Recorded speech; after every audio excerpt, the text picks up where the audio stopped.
இன்று தமிழக சட்டப்பேரவையில் தாக்கல் செய்யப்பட்டிருக்கிற பட்ஜெட்டிலே மாண்புமிகு முதலமைச்சர் அவர்கள் பல்வேறு திட்டங்களை அறிவித்திருக்கிறார்கள்.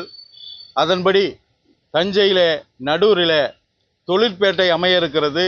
இந்த தொழிற்பேட்டையின் மூலமாக புதிய வேலைவாய்ப்புகளும் புதிய தொழில்களும் இங்கே தொடங்குவதற்கு பலர் முன்வருவார்கள். அந்த வகையிலே இந்த பகுதியிலே வேலைவாய்ப்பு பெருகும். அதன் அடிப்படையிலே பொருளாதார வளர்ச்சி ஏற்படும். அந்த வகையிலே இந்த வரவேற்பை வணிகர்களின் சார்பிலும் தொழிலாளர்கள் சார்பிலும் மனமாற வரவேற்கிறோம். தஞ்சை மாவட்டத்திலே தொழிற்சாலைகளே இல்லாத நிலை இருக்கிறது. எனவே இந்த தொழிற்பேட்டையை முழுமையாக பயன்படுத்தி கொண்டு இந்த வளர்ச்சிக்கு வித்திட்டு இருக்கக்கூடிய தமிழக முதல்வர் அவர்களுக்கு நன்றி தெரிவித்துக் கொள்கிறோம். இன்றைக்கு 40,000 அரசு பணியிடங்கள் நிரப்பப்படும் என தமிழக முதல்வர் சொல்லியிருக்காங்க. உண்மையிலேயே ஒரு மகிழ்ச்சியான செய்தி தான். ஏன்னா பெரும்பாலான தமிழக இளைஞர்கள் இன்றைக்கு போட்டித் தேர்வுக்காக ரொம்ப படிச்சுக்கிட்டு இருக்காங்க. அவங்களுக்கு இது மிகப்பெரிய செய்தியாக தான் இருக்கும். இனி வரும் காலங்களில் தொடர்ச்சியாக இதே மாதிரியான பணிகள் நிரப்பப்பட்டால் பெரும்பாலான இளைஞர்களுக்கு அரசு வேலைங்கிறது ரொம்ப எளிதாக இருக்கும். நன்றி.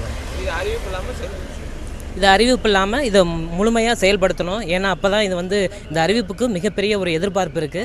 இளைஞர்களுக்கு இது ஒரு கனவாக இல்லாமல் இதை நிஜமாக தொடரணும்னா இதை செயல்படுத்தணும்னு தமிழக முதல்வர் கேட்டுக்கொள்கிறோம். தமிழக பட்ஜெட் இப்போ அறிவித்ததில் திருவிடைமருதூர் பகுதியில் கலை மற்றும் அறிவியல் கல்லூரியை கவர்மெண்ட்லேருந்து ஆரம்பிக்கிறாங்க. இது சுற்றி இருக்கக்கூடிய ஒரு 25 கிராமங்களுக்கு ஒரு பெரிய வரப்பிரசாதமாக இருக்குது. ஏன்னா இது வரைக்கும் இங்கே இருக்கக்கூடிய பிள்ளைங்கள்லாம் என்ன பண்ணாங்கன்னா தஞ்சாவூருக்கும் கும்பகோணம் மயிலாடுதுறை போன்ற பகுதிகளுக்கு படிக்க போயிருந்தாங்க, திருவாரூர் பகுதிகளுக்கும் படிக்க போயிருந்தாங்க. இப்போ அங்கேயே ஆரம்பிக்கிறதுங்கிறதுனால அந்த கிராமம் ஒட்டுமொத்த கிராமமும் பெரிய லெவலில் க்ரோ ஆகிறதுக்கு ஒரு பெரிய வாய்ப்பாக இருக்குது. திருவிடைமருதூருக்கு இது ஒரு பெரிய வரப்பிரசாதம். இப்போ பேருந்துலையும் மற்ற பயணம் பண்ணி அதாவது மினிமம் வச்சாலும் ஒரு 1 ஹவர் ட்ராவல் பண்ணி போகிற மாதிரியே டிஸ்டன்ஸில் தான் எல்லா காலேஜும் இருந்துச்சு. இப்போ அந்த டிஸ்டன்ஸ் இல்லை அப்படிங்கிறதுனால திருவிடைமருதூருக்கு இது பெரிய கிஃப்ட்டு. தமிழக முதல்வருக்கு திருவிடைமருதூர் மக்கள் சார்பாக நன்றிகளை தெரிவித்துக்கிறேன்.